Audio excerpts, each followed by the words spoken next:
Hello mga ka-idol, welcome to my channel. Kumusta na kayo? Ang vlog ko ngayon ay ituturo ko kung paano gamitin ang SUMIF, COUNTIF, or COUNTIF sa Excel. Gagawa tayo ng formula mga ka-idol. Gagawa din tayo ng formula sa pagkuha natin ng percentage. Umpisa na natin. Let's go!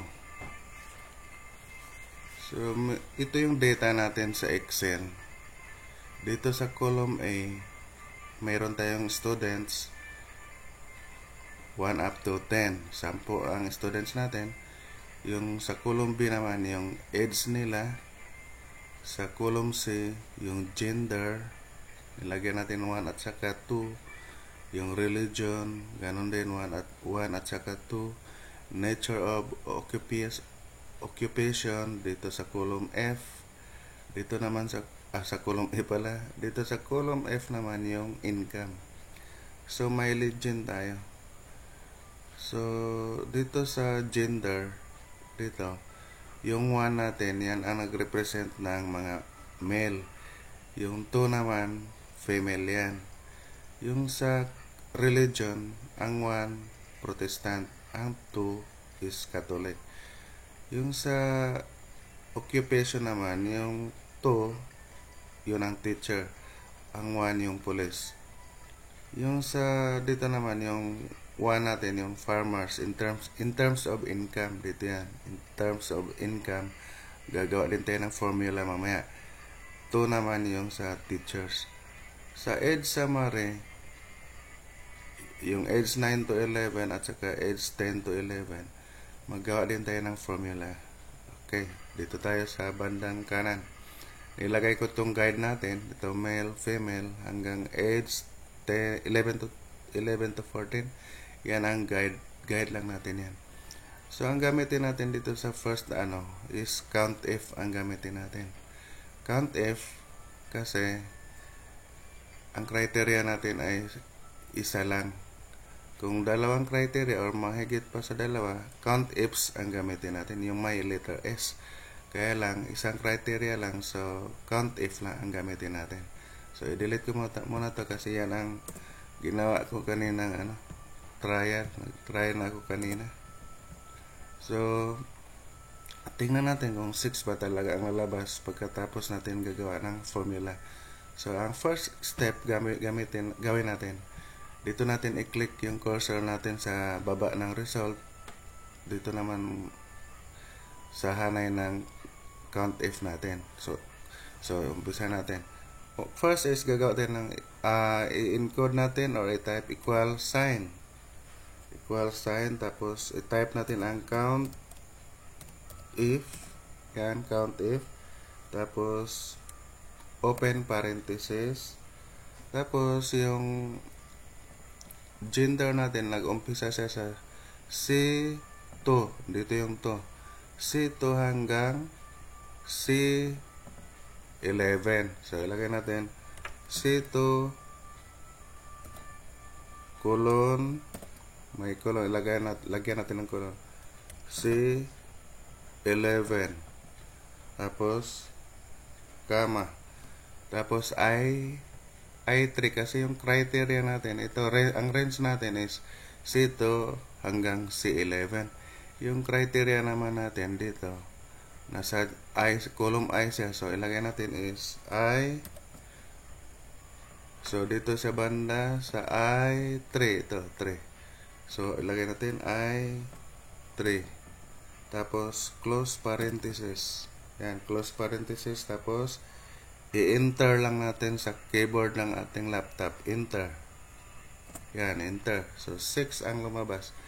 So kung i-click natin dito, i-click natin yung 6, makikita natin naka-formula na siya. Ito yung formula natin.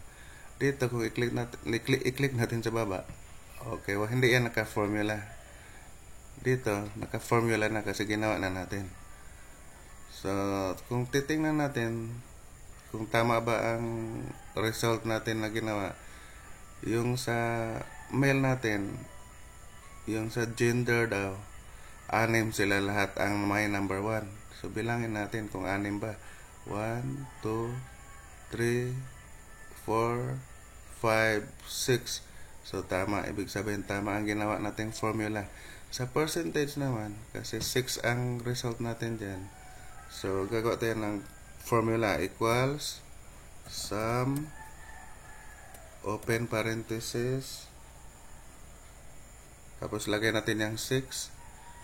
6 i-divide natin by 10 kasi 10 ang students natin.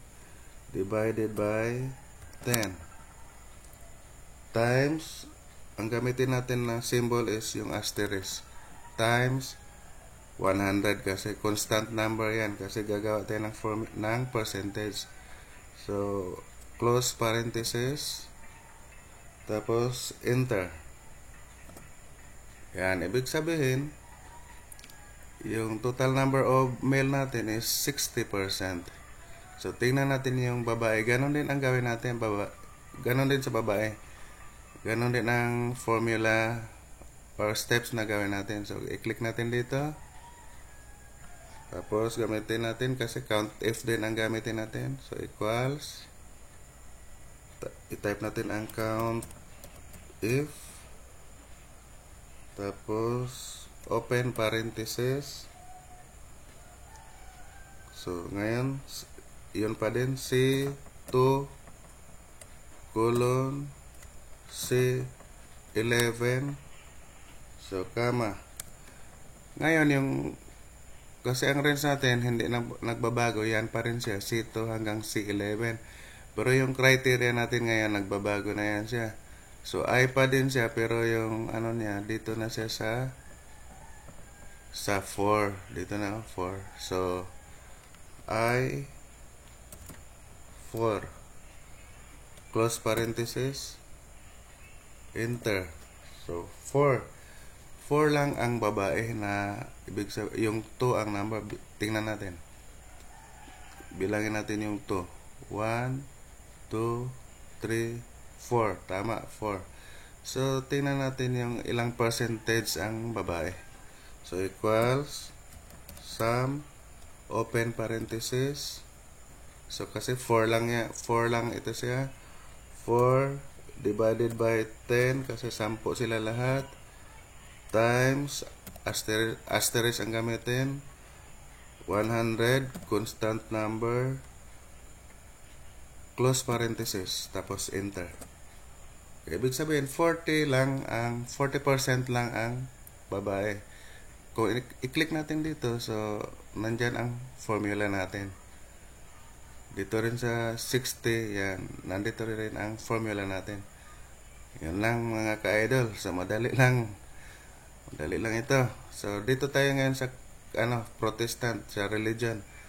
So, solve din natin yan. Yan, i-solve din natin. So, dali lang. I-off ko lang muna ang Okay, dito. Sa Protestant naman tayo. Sa religion. Count F din ang gamitin natin. So, kayo na. Alam nyo na. O, sige, ako na lang din. Okay, equals. Count F. Count F. Tapos, open parenthesis. Ngayon kasi Protestant, religion na ang inano natin. Dito na tayo sa column D. Religion. Sa column D na tayo. So, D. Ganon pa rin ang range natin mula 2 hanggang 11. Kaya lang nagbago lang yung column natin. Kanina C ang ginamit natin. Ngayon D na. Dito, colon D11. Tapos, comma. Yan. Tapos, magbago din ang natin ito, criteria. I pa din, ang column is nasa I pa din, pero yung criteria natin nasa 5 na. Dito, 5. So, I 5. Tapos, close parenthesis. Enter. So, ibig sabihin, 4 ang Protestant natin. Bilangin natin kung 4 ba ang number 1 dito sa religion.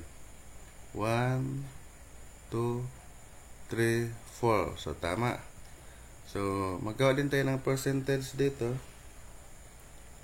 So 4 equals sum open parenthesis. So ilagay natin itong 4 divided by 10 pa din siya kasi 10 ang students, divided by 10 times 100 close parenthesis, enter. So ibig sabihin 40% ang Protestant. Yung Catholic naman dito natin i-click. Yung Catholic equals count if open parenthesis dito yung range natin dito hanggang D11, dito colon D11 yung sa Catholic, no? Tapos comma yung criteria natin is nasa I, ito column I, nasa I 6 dito na. So I 6 I 6 tapos close parenthesis, enter. So ibig sabihin 6 ang Catholic. Formula din natin, ayan ha, naka-formula na yan dyan siya. Dito rin ilagay natin kung ilang percentage siya, equal sum open parenthesis.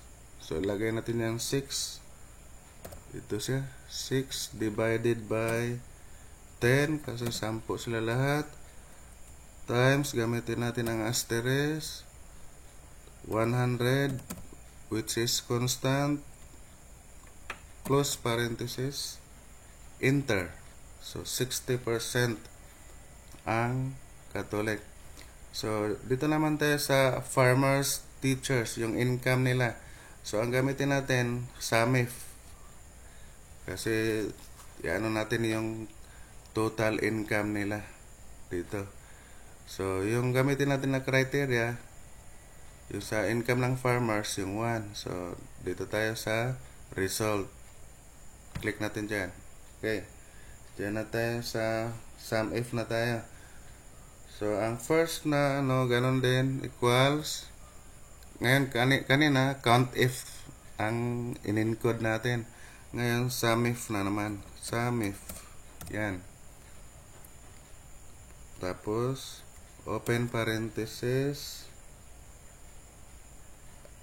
ang natin income ay yung natin, yung range natin mula dito sa E, nasa column E tayo, yung yung legend natin, E yan, E2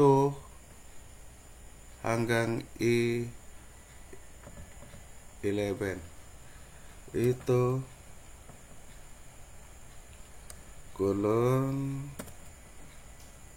E11 yan. Tapos ang next natin gawin is lagyan ng comma, tapos yung natin, yung criteria natin nasa I, ito I7. So I7 yan, I7 tapos comma, I7 tapos comma. Tapos yung sum range natin about sa income na nila, yan automatic na yung naka-highlight. Pag i-encode natin kasi yung criteria, kaya hindi na natin kailangan mag-highlight nito kasi automatic na siya mag-highlight. So I7, no? Ang next natin, ang income natin nandito sa F2. So i-type natin F2 colon hanggang sa siya, F11 yan, F11 tapos close parenthesis, tapos enter. So 3,000 3,500 ang income ng farmers. 3,500. Kung i-click natin dyan, so naka-formula na yan siya. So, kunin natin ang percentage niya. So, ibig sabihin, 3,000 equals sum, open parenthesis, 3,500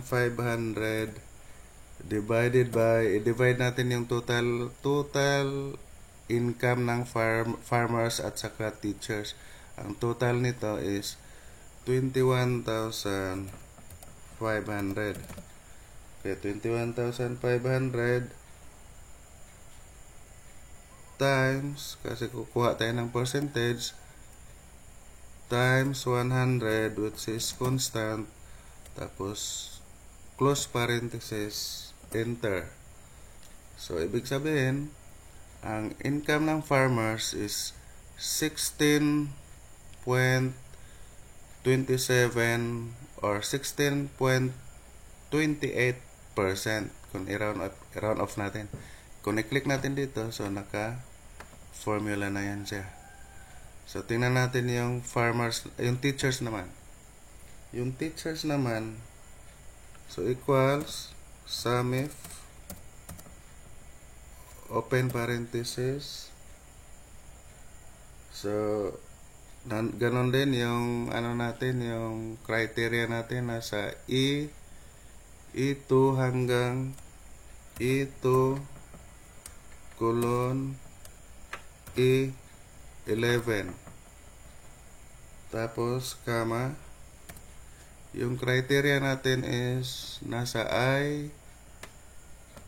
I8 na siya. Nasa I8.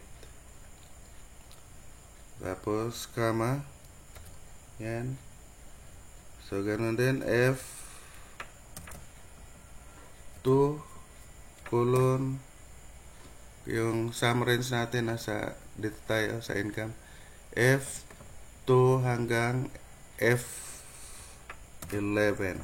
Yan. Hanggang F11. Close parenthesis. Enter. Yan. 18,000 ang income ng mga teachers. So, yan. Click natin. Naka-formula na yan. So, gagawa tayo ng percentage. So, ibig sabihin, 18,000 divided by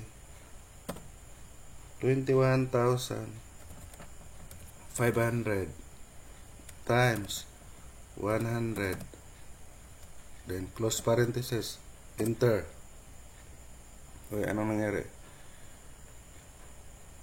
Ulitin natin, may mali siguro. Equals sum, close parenthesis, 18,000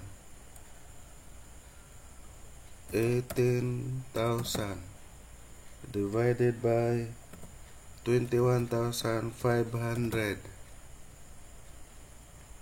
times 100,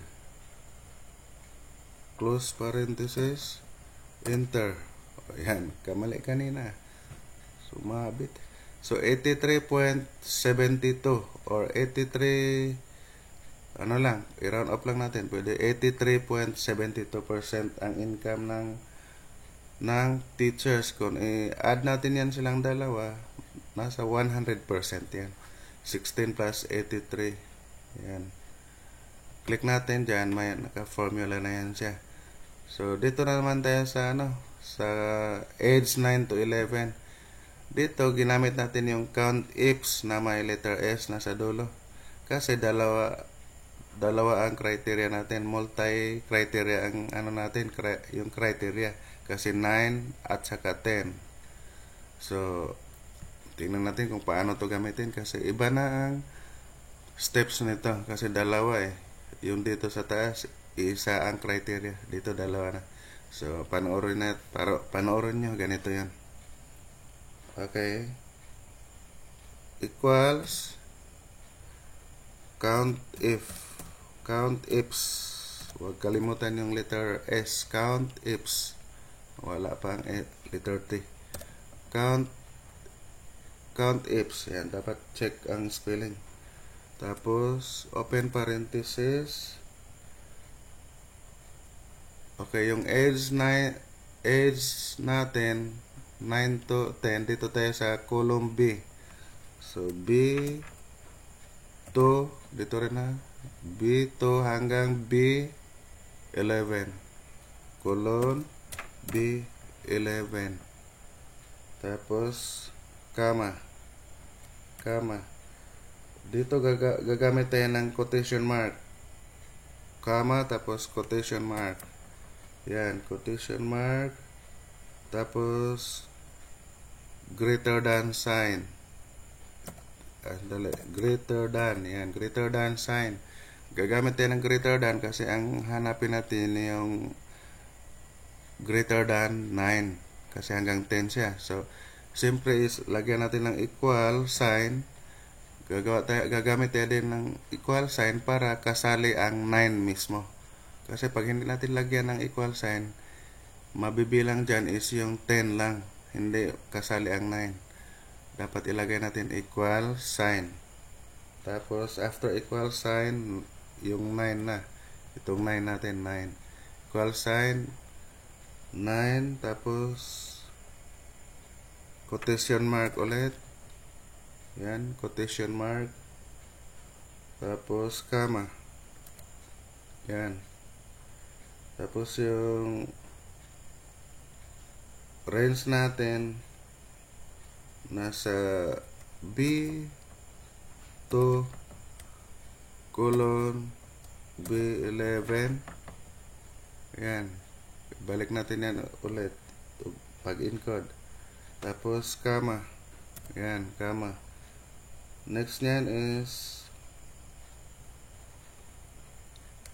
quotation mark. Yan. Ngayon, less than na sign naman ang gamitin natin. Less than at saka equals tapos 10. Itong 10 natin. Less than kasi ang ano natin yung mababa sa 10. Kaya nilagyan na din natin ng equal sign para kasali ang 10 na mabibilang. Tapos, close parenthesis. Then, enter. Ayun, ano nangyari? Pag gano'n ang lalabas, ibig sabihin may kunting mali ang ginawa natin. So, i-check natin. Okay na yan. I-check natin ulit. Count equals, count ifs. Tapos, B2 colon B11. Tapos, comma. Ito ginawa natin as quotation mark. Tapos, nilagay natin yung more than sign equals 9. Tapos, naglagay tayo ng comma. Tapos, B2 colon B11. Tapos, comma. Next, quotation mark. Tapos, less than sign equals 10. Bukan na natin enter ulit. Ano nawala dyan? Ganon. Pinahirapan din tayo nito. So, ulitin natin. Wala tayong ibang magawa kundi ulitin. So, equals count ifs. Yan, count ifs. Comma. Open parenthesis. So, yung range natin is nasa B2 colon B11. Tapos, comma. Yan. Tapos, quotation mark. Tapos, greater than sign. Greater than equals 9. tapos quotation mark. Yan, baka dito tayo nagkamali kanina. 9, tapos quotation mark, tapos comma. Yan, tapos yung range ulit, B2 colon B11. Yan, tapos comma. Next, asterisk or quotation mark, tapos less than sign, equal sign, 10, tapos quotation mark, tapos close parenthesis, enter. Yan, naging tama din. So 3, tama na to, 3, naka-formula na yan siya. Kunin natin ang percentage, equal sum, open parenthesis, 3, itong 3 divided by, ganoon din, 10 lang din lahat, times 100, close parenthesis, enter. So 30% yung age 9 to 11.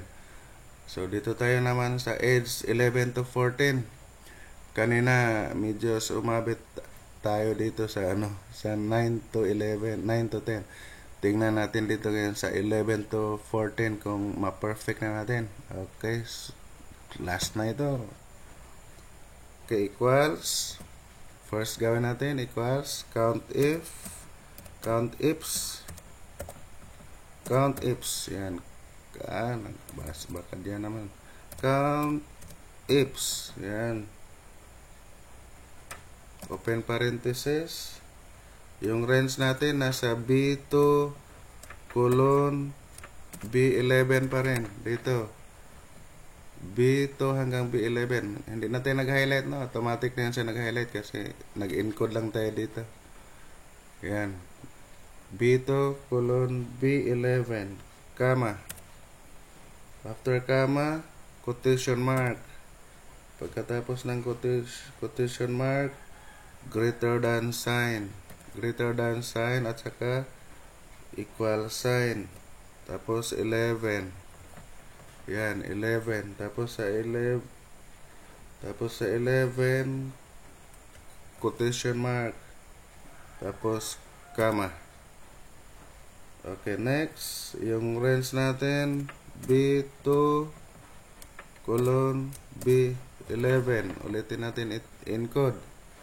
Tapos comma. Next is quotation mark. Tapos less than sign at saka equal sign. Tapos 14. Kasi 14 ang natin dito. 14. Tapos quotation mark. Then close parenthesis. Tapos enter. Okay, 7. Hindi na sumabit. Tama na yan. 7. So naka-formula na yan siya. So gagawa tayo ng formula. Equals sum, open parenthesis. So 7 divided by 10 times 100, close parenthesis, enter. So 70. Ibig sabihin 70% ang nag-edad ng 11 hanggang 14. So natapos din natin mga ka-idol. Madali lang Sa umpisa medyo nakakalito pa pag gawin natin itong mga ganitong formula. Pero hanggang palagi natin ginagawa ito, makuha na din natin. So ngayon alam na natin paano gamitin ang count if or yung count ifs or sum if gamit sa sa Excel natin. So yun lang ang tutorial natin ngayon mga ka-idol. Maraming salamat sa panonood. sana mag-subscribe din kayo at sana i-share nyo din ang video natin para mas lalong natin matulungan ang vlogger. Okay po, maraming salamat and bye-bye.